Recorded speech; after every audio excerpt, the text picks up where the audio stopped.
হ্যাঁ, আসসালামু আলাইকুম ওয়া রাহমাতুল্লাহি ওয়া বারাকাতুহু। সুপ্রিয় সপ্তম শ্রেণীর শিক্ষার্থী বৃন্দ, গোলকারহাট পাঞ্জাব গার্লস হাই স্কুলের।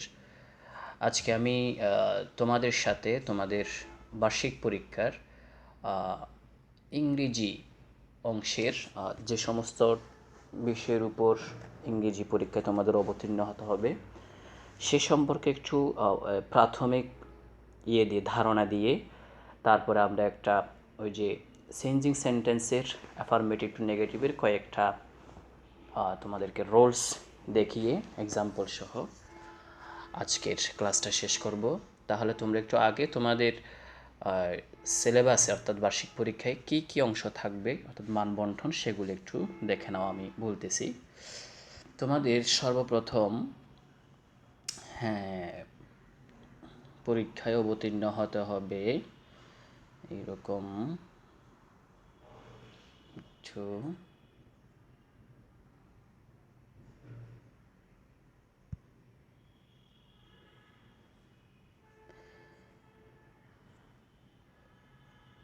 বলে দিচ্ছি, তোমরা একটু লিখে রাখবা। সে অনুযায়ী তোমরা কি করবা, প্রস্তুতি নিবা বার্ষিক পরীক্ষার জন্য, ভালো করে প্রস্তুতি নিবা।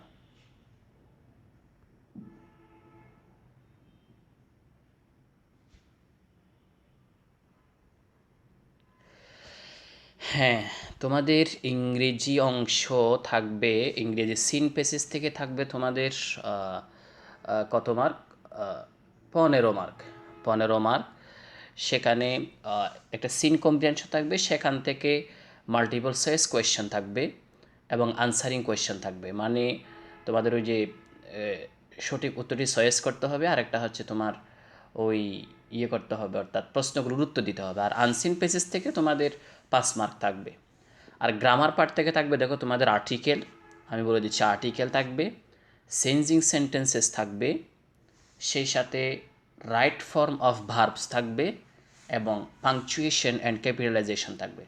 তার মানে আর্টিকেল থেকে 5, চেঞ্জিং সেন্টেন্স থেকে থাকবে 5, রাইট ফর্ম অফ ভার্বস থেকে থাকবে 5, আর পাংচুয়েশন অ্যান্ড ক্যাপিটালাইজেশন থাকবে 5।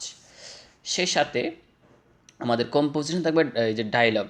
ডায়লগ মানে তো তোমরা বুঝতে পারছো, ওই যে যে তোমাদের দুইজন ফ্রেন্ডসের ভিতরে হতে পারে, ছাত্র শিক্ষকের মধ্যে হতে পারে, আবার তোমাদের সাথে অভিভাবকের মধ্যে হতে পারে, এইরকম ডায়লগ থাকবে।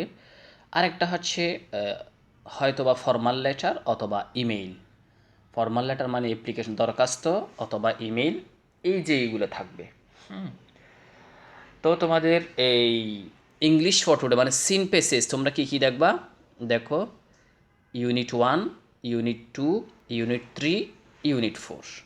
হ্যাঁ, আর সেকেন্ড পেপার আমাদের কী কী লাগবে, টেন্স থাকবে, তারপর আর্টিকেল থাকবে, প্রিপোজিশন থাকবে। এই হলো সংক্ষিপ্ত তোমাদের ইংরেজি অংশের সিলেবাস।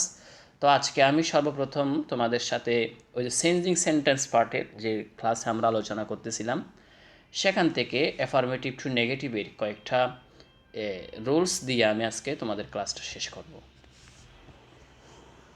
তোমরা তাহলে খাতা কলম নাও, ভালো করে খেয়াল রাখবা কি দেখাচ্ছি। আলহামদুলিল্লাহ।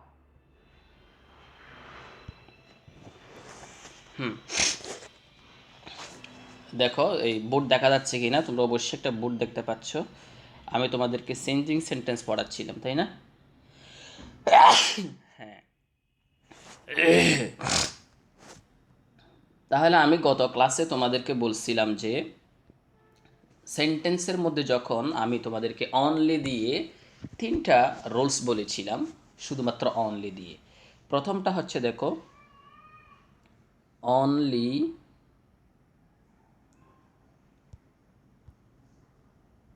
দেখো,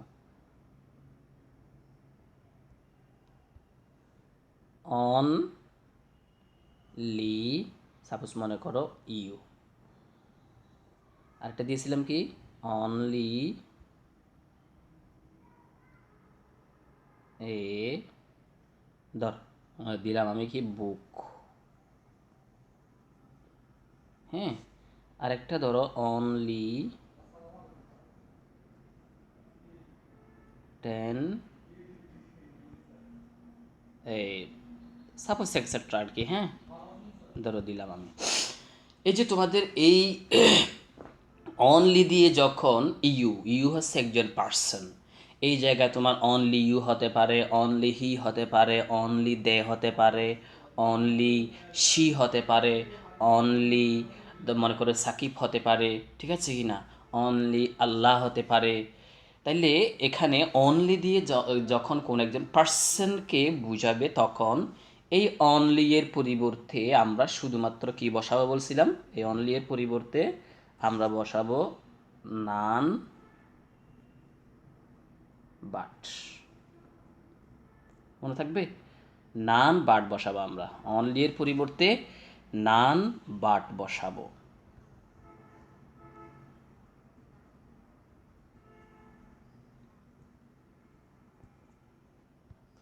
পরিবর্তে নান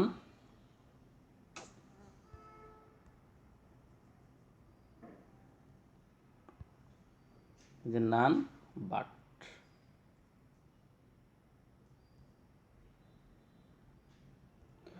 আচ্ছা, আমি একটু জায়গা সংকলন আছে।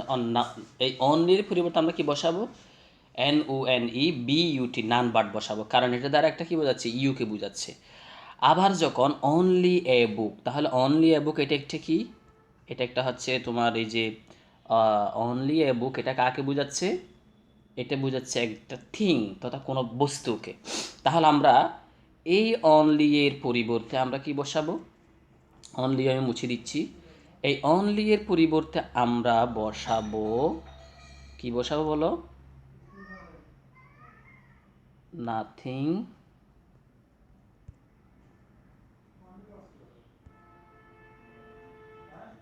বাট।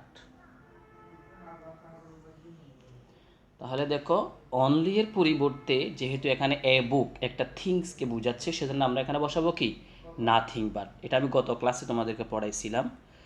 এখন আমি আর দেখাবো,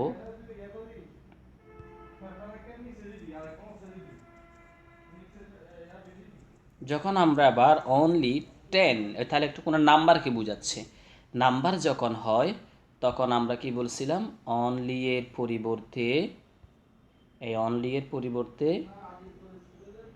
নট মোর দেন, ঠিক আছে, আর নট লেস দেন, ঠিক আছে কিনা, এভাবে বসাইলে বাকিটা, সাপোজ যদি আমরা বলি অনলি হি হেল্পস মি, তখন none but he helps me. তারপরে মনে করো যদি বলি আমরা she takes only a shirt, she takes nothing but a shirt, ঠিক আছে। তারপরে মনে করো he gives me only 10 money, তখন আমরা বলবো he gives me not more than 10 money. এতটুকু পর্যন্ত আমি তোমাদেরকে গত ক্লাসে পড়াইছিলাম। এবার আমরা আরেকটা গুরুত্বপূর্ণ রোলস অ্যাফার্মেটিভ ও নেগেটিভের মধ্যে, সেটা হচ্ছে যখন তোমার এইরকম থাকে, সেটা হচ্ছে বলে দিচ্ছি আমি, এই যে এস সোন এস, অ্যাজ সোন এস দিয়ে যখন মনে করি যে একটা অংশ সেন্টেন্স, তারপর আর একটা অংশ, অর্থাৎ যখন বলা হবে as soon as he got the result he informed me. হ্যাঁ, আমি ইয়ের জন্য লিখতেছি না, এই অ্যাজ সুন এস থাকলে যে দুইটা অংশ বলছি, মনে করে এখানে একটা কি সেন্টেন্স, কমার পরে এখানে আরেকটা সেন্টেন্স থাকে অ্যাজ সুন এজের পরে, তখন এই অ্যাজ সুন এজের পরিবর্তে আমাদের তোমার এই অ্যাজ সুন এসকে বাদ দিয়ে আমাদের বসাতে হয়, কি বসাতে হবে,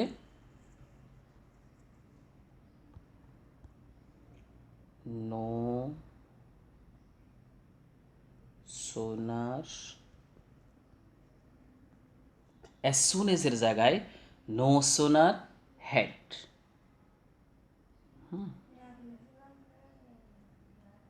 নো সোনার হেড বসাবো অ্যাজ সুন এজের জায়গায়। তারপরে দ্বিতীয় অংশ, এই যে এখানে আমি বললাম একটা পার্ট, মনে করো as soon as he got the news, এটা একটা অংশ। আবার হি ইনফর্ম মি, এই যে এটা একটা অংশ, হি ইনফর্ম মি এটা একটা অংশ। তারপরে মনে করো এখানে হি গট নিউজ, এটা একটা অংশ, ঠিক আছে।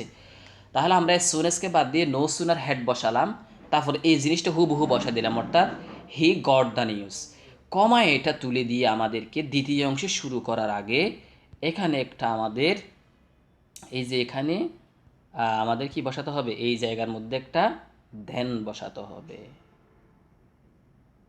বাকিগুলো ঠিক আছে। তাহলে কি হবে, as soon as he got the news he informed me, এটা হবে কি, no sooner had he got the news, দ্বিতীয় অংশ শুরু করার আগে দেন হি ইনফর্ম মি, বাকিগুলো বসে যাবে। ঠিক আছে, তাহলে অ্যাজ সুন এজ থাকলে নো সোনার হেড হচ্ছে আমাদের এই জিনিসটা মাথায় রাখতে হবে। তাহলে অনলি গেল, অ্যাজ সুন এজ গেল। এবার আমি তোমাদেরকে আরেকটা খুব ইম্পর্ট্যান্ট দিব, যেটা তোমাদের অ্যাফার্মেটিভ নেগেটিভের মধ্যে বেশি আসে, সেটা হচ্ছে এই যে এরকম যখন বোথ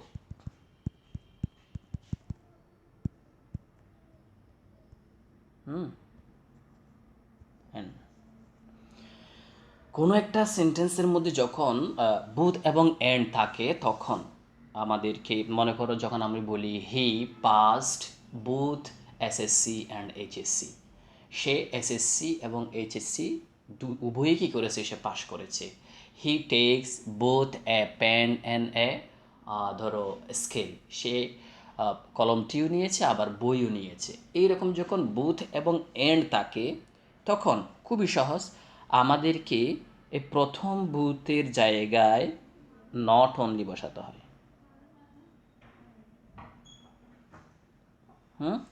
আর লাস্ট এন্ডের জায়গায় বাট অলসো বসাতে হয়, আর সবগুলো ঠিক থাকবে। বুথের জায়গায় নট অনলি অ্যান্ড এন্ডের জায়গায় বাট অলসো। যেমন আমি যদি তোমাদেরকে বলি she takes both a pen and a scale, তাহলে তোমার কি বলতে হবে, she takes not only a book but also a scale. আবার যখন বলবো, মনে করো she she writes both paragraph and application, মানে সে প্যারাগ্রাফ আনসার করছে এবং দরখাস্ত উভয় সে কী করছে, আনসার করছে। তাহলে আমরা কি বলবো, she rights not only paragraph but also application. তার মানে বুথের জায়গায় নট অনলি হবে আর এন্ডের জায়গায় বাট অলসো হবে।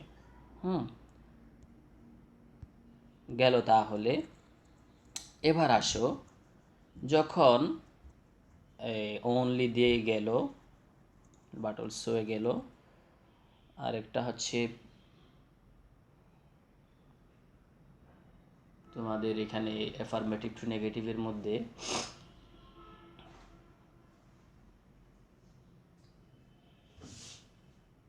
মাস্ট থাকলে, অ্যাফার্মেটিভ টু নেগেটিভের মধ্যে আরেকটা বেশি পরীক্ষা দেখা যায়, সেটা হচ্ছে যখন মাস্ট থাকে। মাস্ট মাস্ট যখন থাকে, সেটাকে আমাদেরকে নেগেটিভে নিয়ে যাওয়ার সময় আমাদের ক্যান নট বাট বসাতে হয়। কি বসাতে হয়, ক্যান নট বাট। এই মাস্টের যখন বলবো you must go there, you must go there, মানে তোমাকে অবশ্যই সেখানে যেতে হবে, তখন সেটাকে অর্থ পরিবর্তন না করে নেগেটিভে যখন নিয়ে যাব, তখন আমরা মাস্টের জায়গায় শুধুমাত্র ক্যান নট বাট বসাই দেবো। তাহলে কি হবে, you can not but go there. তাহলে মাস্টের পরিবর্তে কী হবে, ক্যান নট বাট হবে, ক্যান নট বাট হবে। আজকে এতটুকুই থাক। তোমরা এই 4টা রুলস, মানে অনলি দিয়ে পার্সন দিয়ে একটা এক্সাম্পল, অনলি দিয়ে থিং দিয়ে একটা এক্সাম্পল, এবং সেটা রূপান্তর করবা নেগেটিভে, অনলি দিয়ে একটা নাম্বার দিয়ে একটা এক্সাম্পল, সেটা রূপান্তর করবা, তারপরে অ্যাজ সুন অ্যাজ যুক্ত একটা তোমরা সেন্টেন্স লিখে সেটা রূপান্তর করবা, তারপরে বুথ এবং এন্ড দিয়ে একটা সেন্টেন্স লিখে সেটা তোমরা নট অনলি বাট অলসো রূপান্তর করবা, তারপরে মাস্ট দিয়ে একটা সেন্টেন্স লিখবা, সেটা তোমরা এই যে মনে করো ক্যান নট বাট এক্সাম্পল দিয়ে রূপান্তর করে তোমরা নেক্সট ক্লাসে এই জিনিসগুলো নিয়ে আসবা। ওকে, আজকে এই পর্যন্ত। তাহলে ভালো করে তোমরা প্রিপারেশন নাও, পরবর্তী ক্লাসে আরও সুন্দর করে আলোচনা করা হবে। Best of luck. সালামু আলাইকুম ওয়া রাহমাতুল্লাহি ওয়া বারাকাতুহু।